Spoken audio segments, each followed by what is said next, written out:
This is the Louie T Network.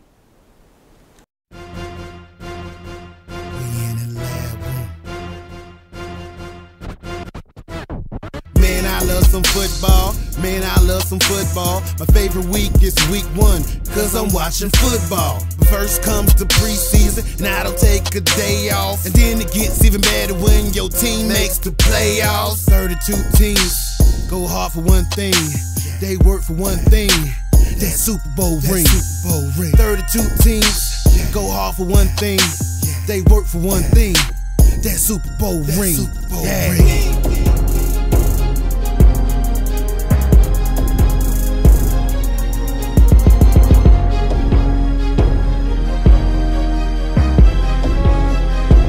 We in the lab room.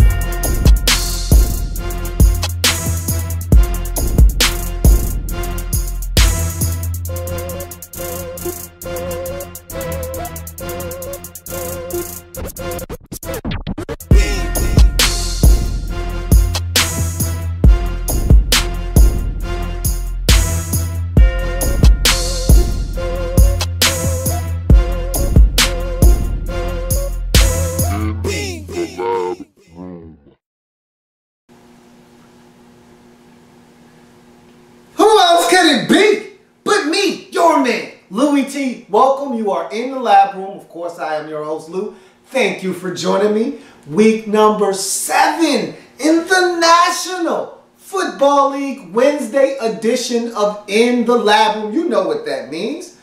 PDS on the horizon later on to come. However, before we can get to that, we have to figure out who the sole survivor for week number 7 will be. Now, before I can talk to you about Soul Survivor for week 7, I must admit week 6 didn't go as planned. The first time I've been wrong on my Soul Survivor pick. Now, was I wrong?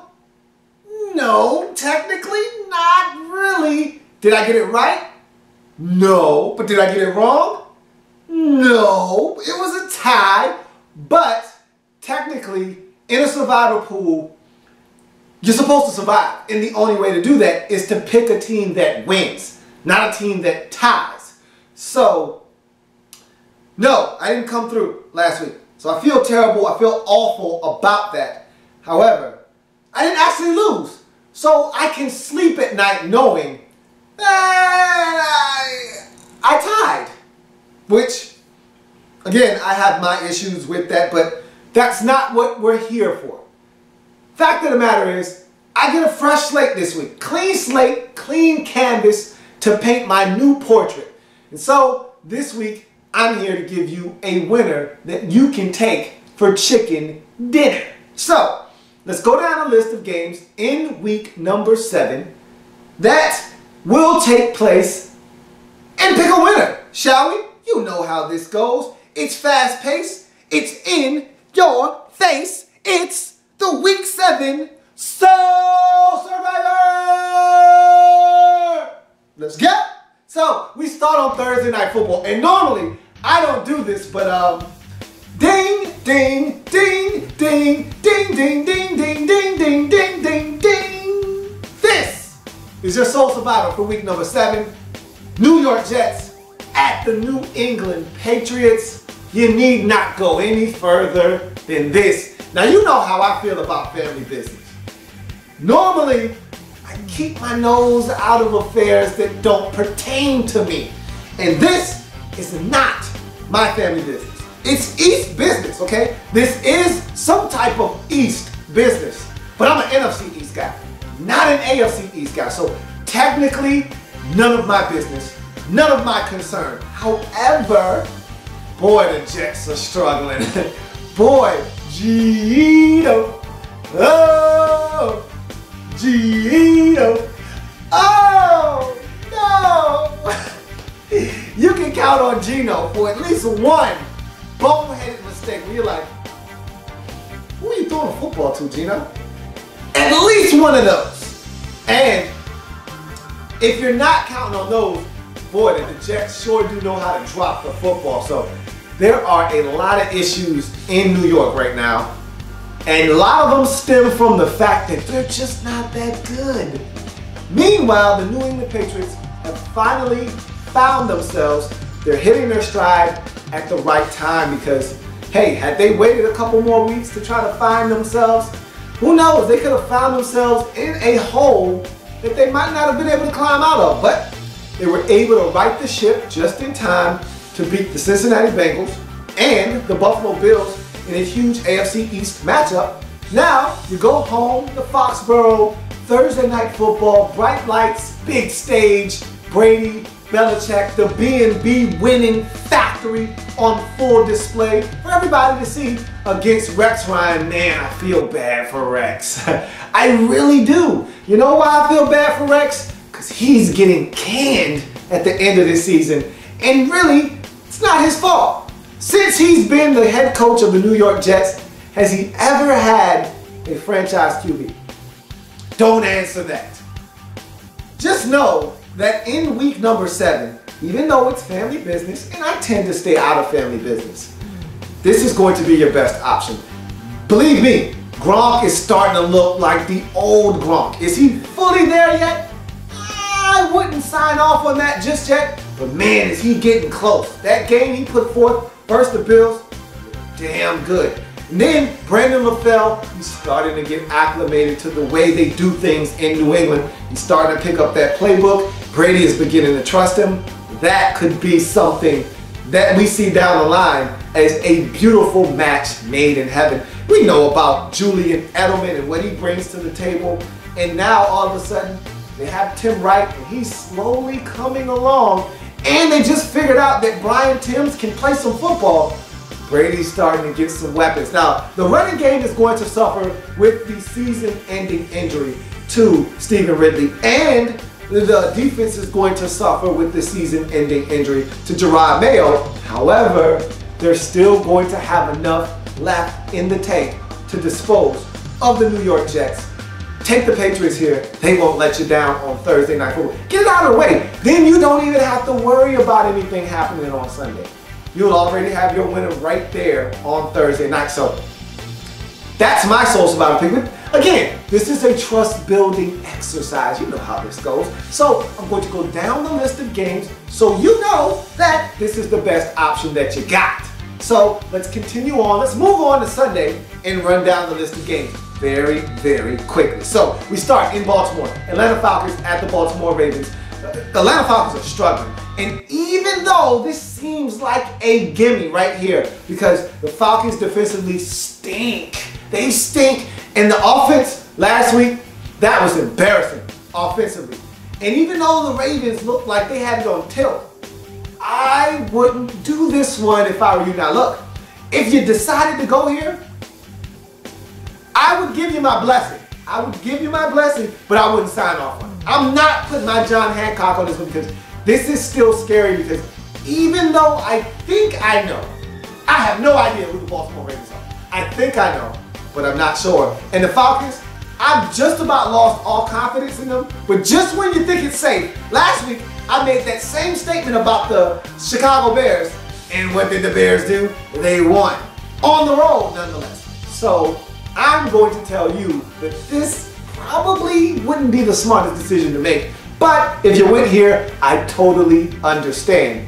I wouldn't sign off on it, but I get it. But that's not what I'm doing. If you want to do that, hey, I can't tell you not to. I didn't win last week, so hey, if you don't trust me, fine. But I'm moving on to the next game. Minnesota at Buffalo. No, you don't know if Teddy is going to show up. Teddy is going to show up and bounce back this week. He got beat up last week. 8 sacks, 3 interceptions. He had a rough go of it. Buffalo struggled defensively last week. Now we know this is a solid football team defensively, but they struggled last week. Who's to say that the Vikings don't rise up, sack Cal Orton, force him into a couple of mistakes, have CJ Spiller do what he did last week, which is put it on the floor, and steal one in Buffalo. Hey, stranger things have happened, right? I'm not doing this. I'm moving on to the next game. Miami at Chicago. Chicago hasn't won a home game this season. The Dolphins are sub 500. What I tell you about trusting sub 500 teams, huh? No. You move on to the next game. New Orleans at Detroit. Now, here's an intriguing matchup. But again, this is two teams that you think you know, but you really have no idea. Saints coming off a bye, looking to get back to 500. They're one of the worst road teams in the league. And then you got the Detroit Lions, who you think, okay, Lions are going to win. And then they start missing field goals and they don't take advantage of opportunities. Next thing you know, they lose a game 20-17. I wouldn't touch this one with a 10-foot pole. If you paid me to pick a winner, I'd still go the other way. No. So you move on to the next game, Carolina at Green Bay. Carolina at Green Bay? Really? Really? Cincinnati at Indy. Let's see. Division leader versus division leader. Does that sound like a good idea? I think not. You move on. Cleveland at Jacksonville. This used to be a laugher right here, but Cleveland is actually good this year. So you're thinking, why not have them beat Jacksonville? Because they're on the road. Okay, they're on the road, and the last time we saw this Cleveland bunch on the road, they were down 28-3 late in the second quarter. And I know it's Jacksonville. I know. Jacksonville has to beat somebody, okay? They're not going 0-16. They're going to beat somebody, and it's going to be when they're at home. Don't be the hero and try to say, hey, Cleveland, I got to use Cleveland at some point. You don't have to use the Browns, okay? You don't have to. It's not mandatory. Don't do it. It wouldn't be prudent. You move on to the next game. Seattle at St. Louis. Family business, family business, family business. And it's the family business that you really want to stay out of, because you're talking about the Super Bowl champions who are fuming at the mouth right now. They got foam and all kinds of nasty rabies juice coming out of their mouth. They're upset. And then you got the St. Louis Rams with Austin Davis.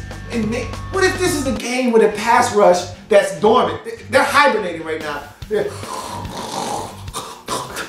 What if they wake up?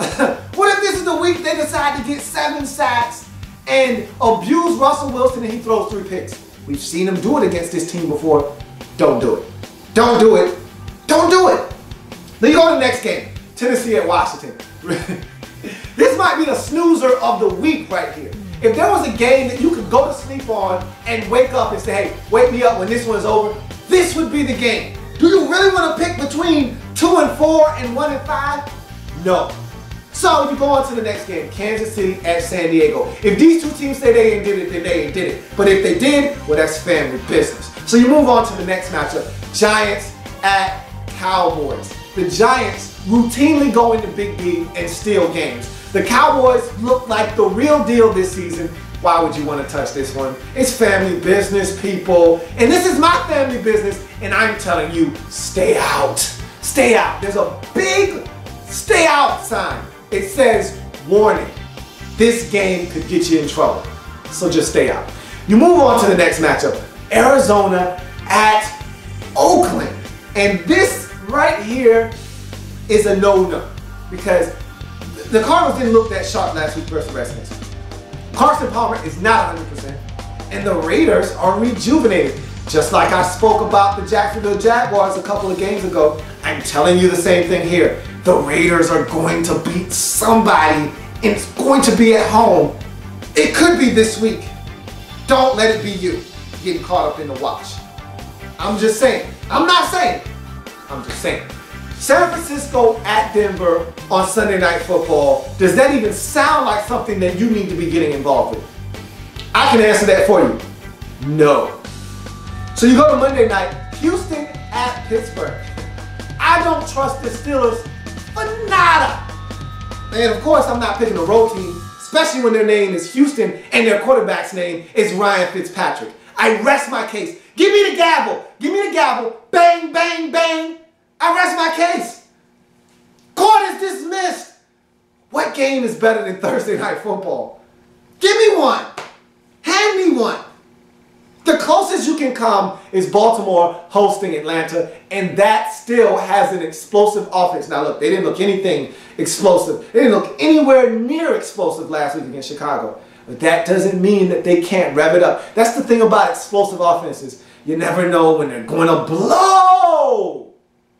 Leave it alone, man. The game is right there. And again, I told you, you can bend the rules sometimes. I don't recommend it, but sometimes you gotta bend the rules. And this is one of those times I'll bend the rule because I know the Patriots are going to take care of business at home on primetime television. Take the New England Patriots in week number 7 as your sole survivor. And so, I'm giving you a winner. Take it. Run with it. Cash it. They're going to get it done. And so, that's the sole survivor for week number 7. We'll take a quick break, come back, and we'll jump into Pats, Daps, and Smacks right after this. A lot of exciting things happened in week number 6 of the National Football League. Some teams shot up the charts on the power grid. Some have taken a huge step back. Come check out all of the movement here in the lab room on the power grid.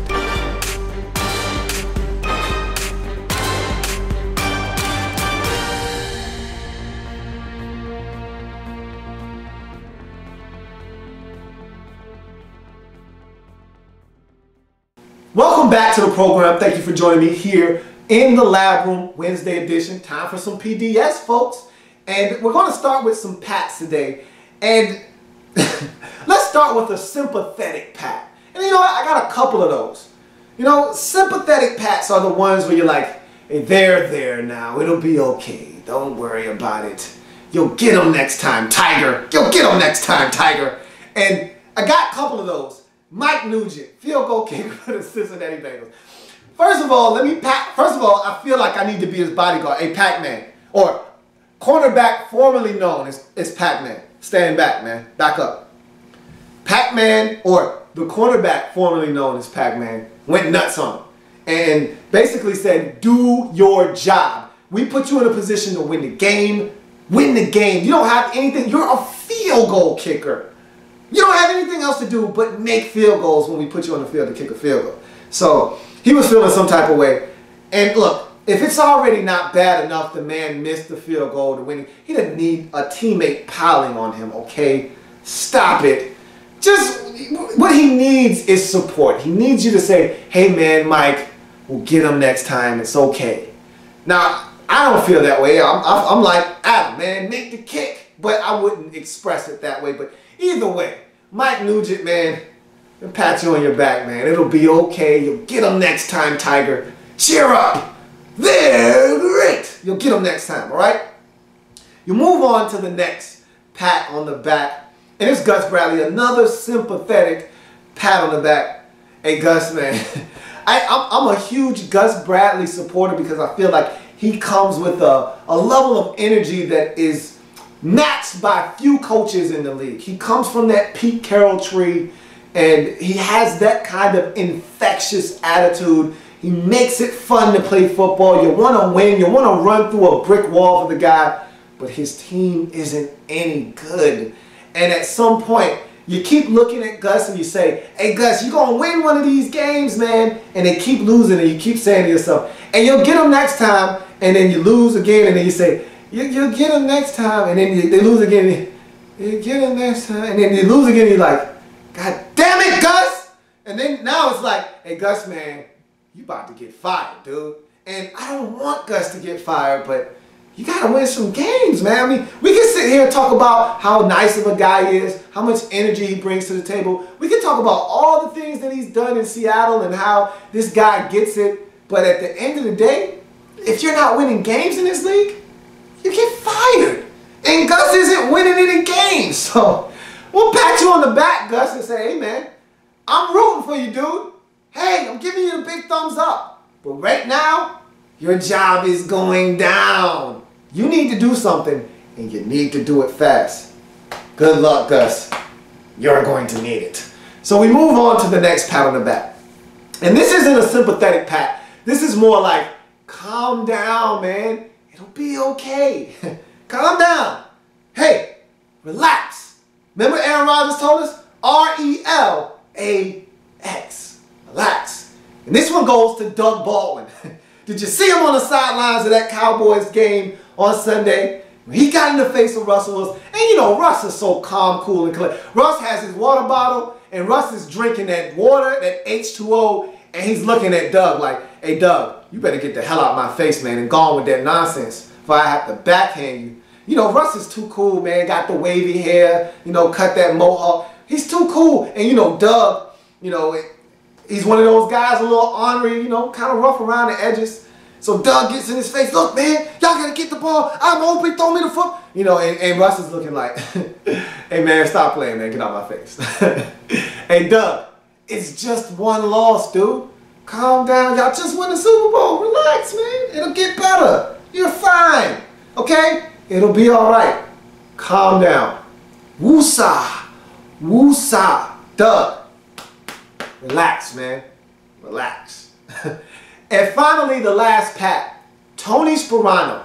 This isn't a sympathetic pat. This isn't a calm down pat. This is a, hey, man, way to go, pat, man. Way to go, Tony. All right. Now, look, one game only, so relax. I'm not saying that the Oakland Raiders are all of a sudden a good football team and they're going to be competitive in every game, but at least you showed up. And the one thing that I was most impressed with wasn't the way you played or the final score of the game that you lost. It was the message after the game that I was most impressed with. Tony said, first of all, there's no more victories in this league. We're not happy about coming close. We didn't win, so that means we didn't do enough, so that means we got to get better as a football team. Message received. That's how you're supposed to address the team. Not, man, we got a lot of positives to take from this game. We fell short, but, you know, we went toe-to-toe with the #1 team. I don't want to hear that. I don't want to hear that. We lost. So that means we need to improve so that the next time we can win. And that is the mark of a winner. Hey, Tony, I like the attitude. I like what you're doing. Now I need to see some results in the form of a W. But until then, go ahead and pat yourself on the back, my man. So, now we go from there to some smacks. Let's interchange daps and smacks today. I'm feeling a little frisky. I want to smack a cat, then I want to dap a cat. Is that okay with you? Let's do it that way. So we're going to start with the officials, man. The officials were a little sketchy last week, okay? Let's start with that Monday night game. That was an egregious call. And again, officials are going to make mistakes. They happen. Nobody's perfect, right? So when officials make a mistake, I'm usually a little lenient on them. I said, okay, man, everybody makes a mistake every once in a while, but when you keep making mistakes, and the ones that I can't forgive you for are the ones that impact the ball game. Okay, so what? You called a guy for hands to the face, and it wasn't egregious. Okay, whatever. You still got a chance to stop a team from, you know, scoring a touchdown, even though you just gave up an automatic first down, or maybe it was on the offense and you just took back a big play. Whatever the case may be, it's fine, okay? But it's the ones that are egregious, like that one against Jared Cook in that Monday night game versus the 49ers. Team up 14-3. They're driving for more points. You take back that huge game and the momentum. They end up punting the football, and the game gets, it totally goes the opposite direction. That was a huge penalty and the wrong call. That was bad. How about that? And this is when it's really bad. When you actually get a chance to take a look at a play and you look at it and you still get it wrong. How about that Redskins-Cardinals game? Andre Roberts coughs up the football. They call it a fumble on the field. They go back, they check it out, and they still call it a fumble even though there is a clear-cut shot of his knee on the ground with the football still in his grasp. That I can't accept, especially when you got New York on the other line telling you, hey man, yeah, leave that alone. We can't tell.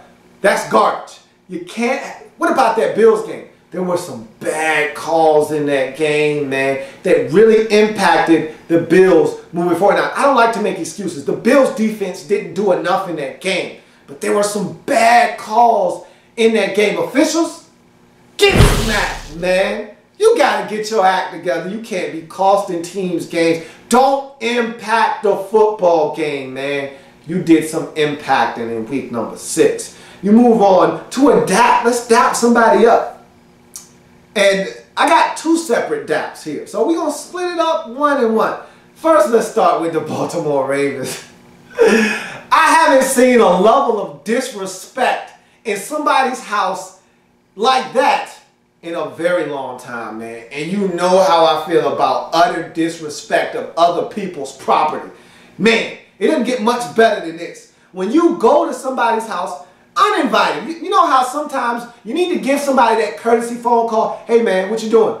I'm thinking about showing up, man. I'm thinking about coming over. So at least I got 15 minutes. I got a window to go straighten up the bathroom, maybe make up a few beds, clean up a few dishes, put some things away, clean up the house, get it a little tidy before you show up.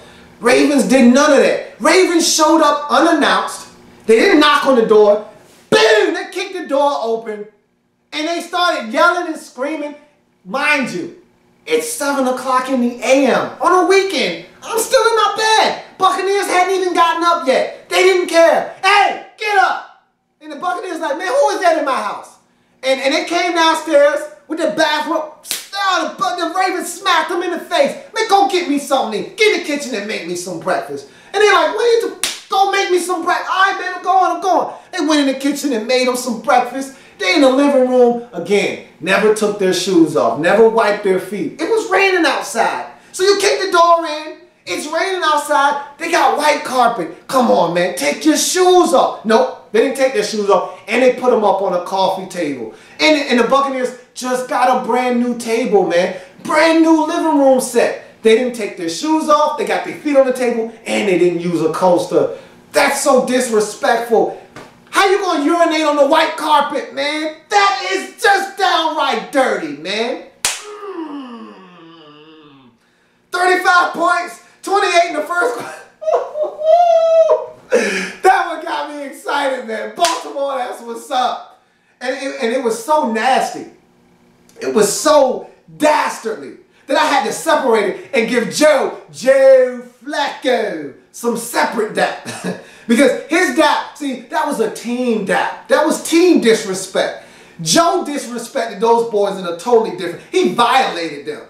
He violated them. I mean, what he did, I've seen guys get arrested for less and get 5 years. Joe deserves federal charges brought up, and he needs to be thrown away for at least a minimum of 15, man. I want to try him for life for what he did to those boys in the first quarter. That is insane. 4 touchdowns, just like that, 28-0. And for good measure, soon as the second quarter starts, you throw another touchdown pass to 3 different receivers, including a bomb to Steve Smith. Man, Joe, that wasn't no average Joe. That was a good cup of Joe. That's what I'm talking about, Joseph. That's what I'm talking about. Let's go slap somebody now. I'm too amped up to dap somebody else up. Let's slap somebody up. So, now you move on. And this has nothing to do with football. But I have to do this because sometimes guys are just being ignorant. Joseph Randle. Cowboys running back, backup running back, has a stellar game against the Seahawks. He's smelling himself. That smell of victory sometimes can start to lead you to do some silly things. He goes to a department store, goes to the mall, okay? Joseph Randle thinks he's so big and bad, he can walk into the department store, pick up some underwear and some deodorant and some cologne and mosey on out of the store without paying for the items. What are we doing, man? Are you 16? Are you 16? Are you in college? You're a professional athlete, man. You're a grown-ass man. I'm pretty sure you've got a couple $100 in your pocket right now. And you're going to walk out with some underwear and some cologne? Be for real, man. You know what I do to people like you? I smack them. Get out of my face, man. Hey, grow up, man. Grow up. The nerve of some of these peasants, I swear. I don't know, man. So I go back to dapping somebody up. How about the Detroit Lions, man? Did you see what they did? Did you see what they did to Teddy? Did you see what they did to Teddo? Teddo didn't know if he was coming or going after they were done with him. I mean, they went in and disrespected him. It wasn't on the same level that the Ravens did to the Tampa Bay Buccaneers, but it was disrespect nonetheless, and I respect disrespect.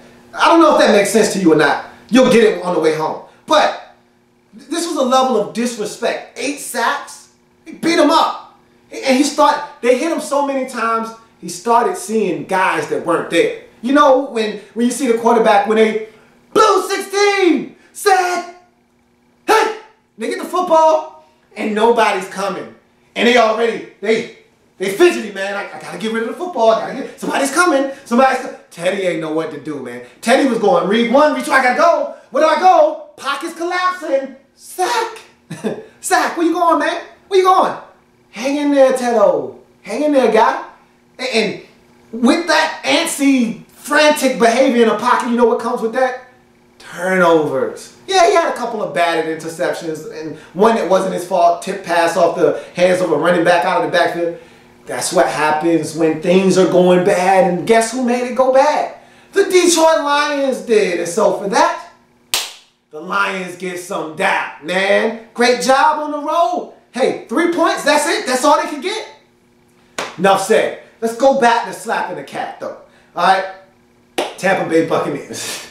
I talked about how you allow the team to come in, disrespect you in your own house. Now, I will say I like the socks with the ensemble. I still don't like the jerseys. But I like the socks. I like the creamsicle socks with the ensemble. At least when you were getting your brains bashed in, you looked clean. You look clean, all white, orange socks. That's clean to me.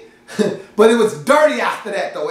Everything else was dirty. And the bad part about the Buccaneers right now is you can never tell when it's going to be that day.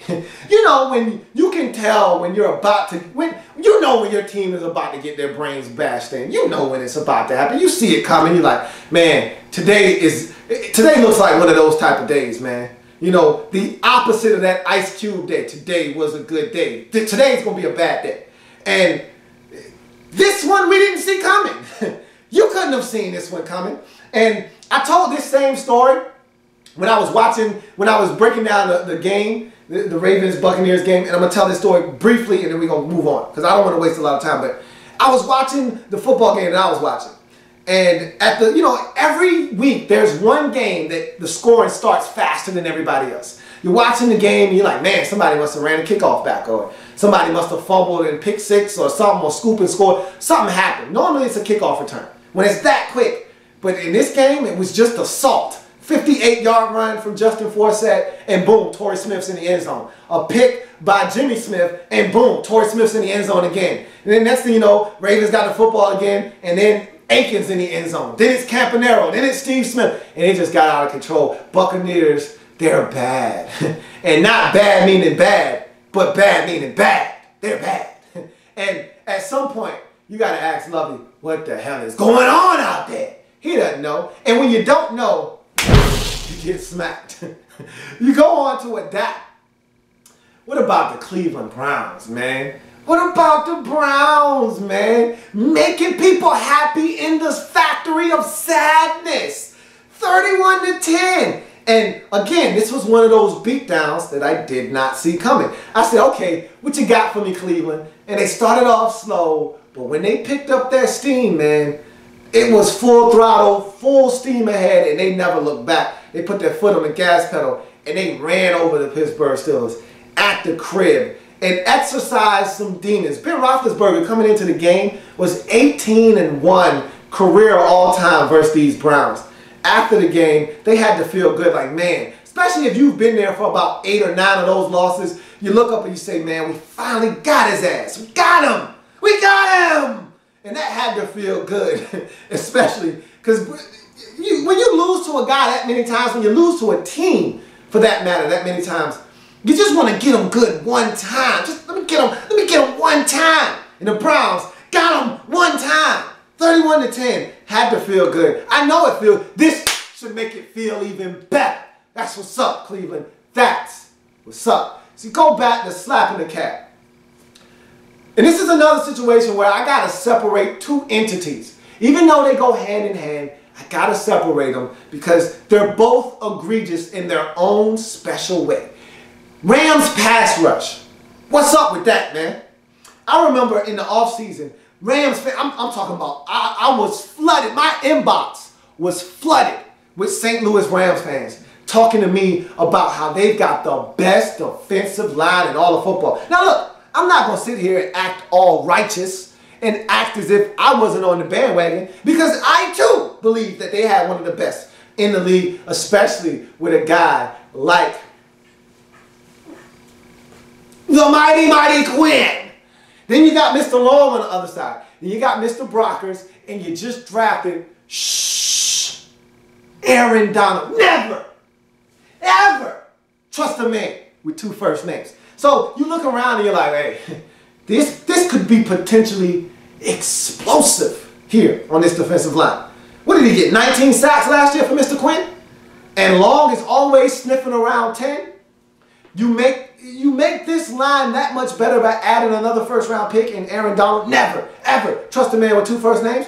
And all of a sudden you're thinking, man, I feel bad for opposing quarterback. I had one guy even tell me, I can't wait to get Matt Castle in our building week 1. We gonna destroy him. Oh yeah? Oh yeah? Really? How many sacks y'all got this year? I think I missed that. How many? 1? Uno? How many games y'all played? 5? So, what is that?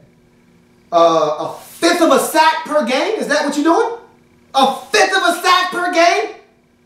That is an NFL record low after 5 games. What are you doing?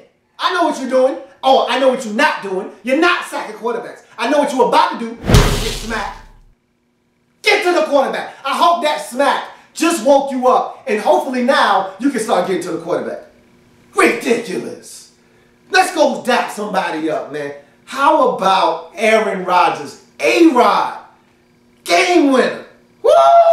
Now, I was at the edge of my seat. As a matter of fact, I was standing up. I had to give him a standing OV. Standing OV for A-Rod. He took them boys down the field, man, and it was gorgeous. And you know what was the worst part? He gave those boys a dose of their own medicine in their own building.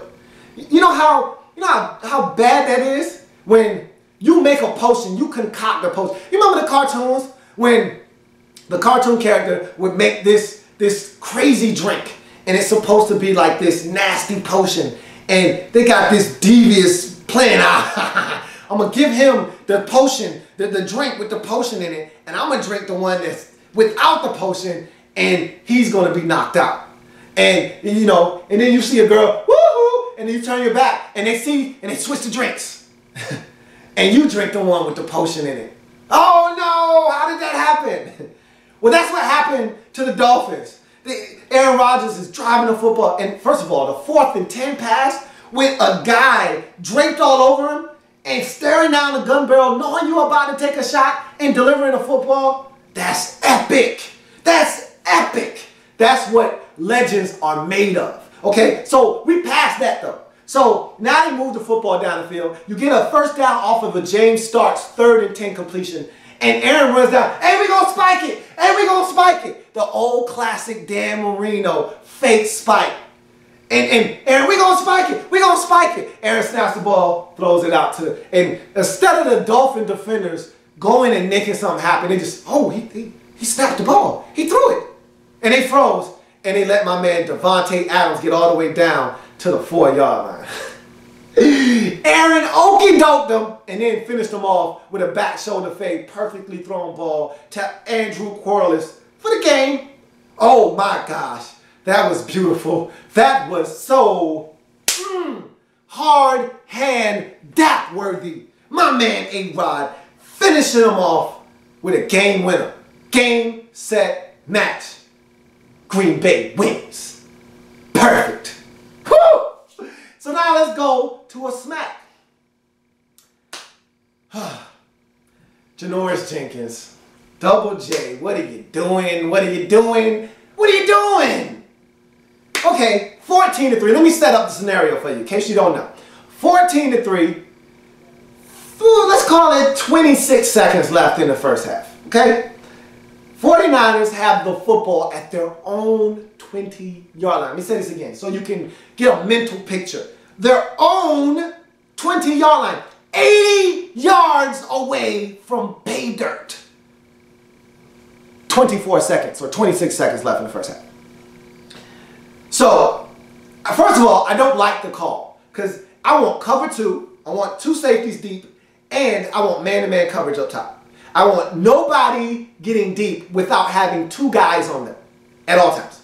That's number 1. But okay, fine. Why don't you play some cover 6 or something like that? But they decided to go cover 3. Okay? That's fine. Cover 3. That should be good. Because what your responsibility is in cover 3, nobody gets behind you deeper than the deepest. So nobody is able to get behind you. So it doesn't matter what happens in front of you. As long as it stays in front of you. Everybody's fine. Everybody's good. Janoris decides to take it upon himself to be the man. I'm going to be the man. You remember when we played against the Cowboys and Tony tried to test me and I picked him off and took him to the crib? That's what I do. I make plays.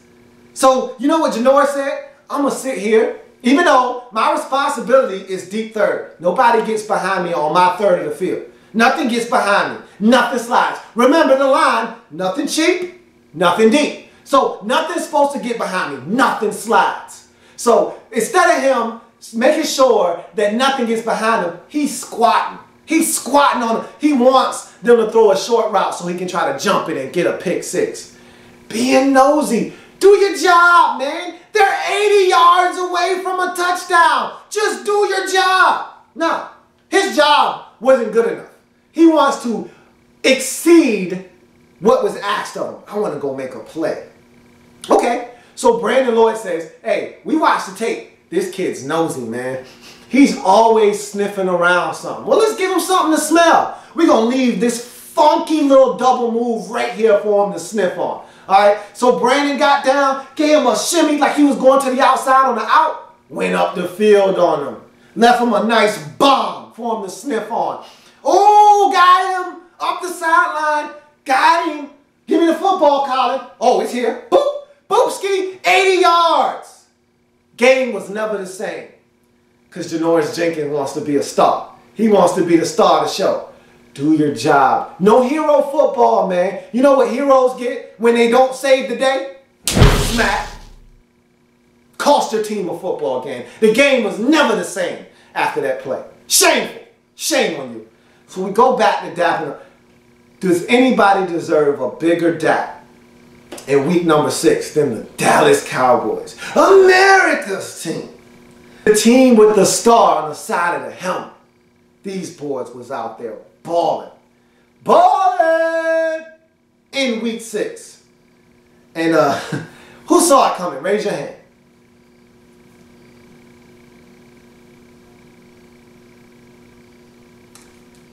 I didn't. I'd love to say I did, but I didn't. So to see them do what they did, and they didn't just win the game. You know, it'd be one thing if they barely escaped with a Dan Bailey, 47-yard field goal and his time escaped, and you're like, man, that was a great game, and they barely escaped with the chins on their chin. But that wasn't what happened. They dominated this game. The Seahawks offensively could do nothing. Russell Wilson was running for his life, couldn't complete passes, and the worst part was they lost their identity. It's one thing if you go down guns a-blazing with what you do. When you pull out your guns and you let them off and you just miss, hey, you emptied the clip and you did what you did with what you had and it didn't work. These boys, they never even pulled out their guns. They just said, hey, man, we don't want to fight. Hey, we're coming out. No guns. I just want to talk. Cowboys won't try to hit it. They're Cowboys. They pulling out the 6-shooters. Bang, bang, bang, bang. They putting them away. They already put holes all in the Seahawks. They still trying to talk. Hey, we're coming out. We just want to talk. We're not talking here, partner. They shooting live bullets. And they weren't ready. They were not ready. And so 10 carries for Marshawn Lynch? Where they do that at? Cowboys, meanwhile, feeding DeMarco Murray the rock. Pounding these boys. Joseph Randle got off. Even Lawrence Dunbar got a couple of carries and was doing some things, catching a football out of the backfield. Terrence Williams got off. Dez Bryant. Everybody was on display. The defense stood up. The Cowboys, if not for the Cowboys special teams and how bad they were, Dwayne Harris with a muff punt. You got the block punt for a touchdown. If not for the special teams being atrocious, oh, the Cowboys win this game big. Blowout stats. I mean, the Cowboys special teams, accounted for 17 Seattle Seahawks points. 17 Seattle Seahawks points. Just think, the score was 23-30. If the Cowboys don't give up the 17 points, you're talking about 30-6. Now again, I don't play the what if game. It happened, that's what the score ended up being, but the Cowboys dominated the line of scrimmage on both sides of the football. On the offensive side, they were gashing these boys. Number one rush defense, I couldn't tell. And they were getting them, man, they were running laps around the tackles, man. Getting the Russell Wilson, he was running out of the pocket, throwing the football, he looked flustered. The calmest I saw him look was when Doug Baldwin got in his face and he was sipping on his Gatorade bottle. He was looking like, hey, Doug, man, I'm not in the mood. You really need to get the hell out of my face right now, man. I'm not feeling it. Russell looked him right in his eyes. Hey, Doug, get out my face. Hey, you know why they were in each other's face? Because the Dallas Cowboys. God damn it, that was impressive, man. God damn it, that was impressive.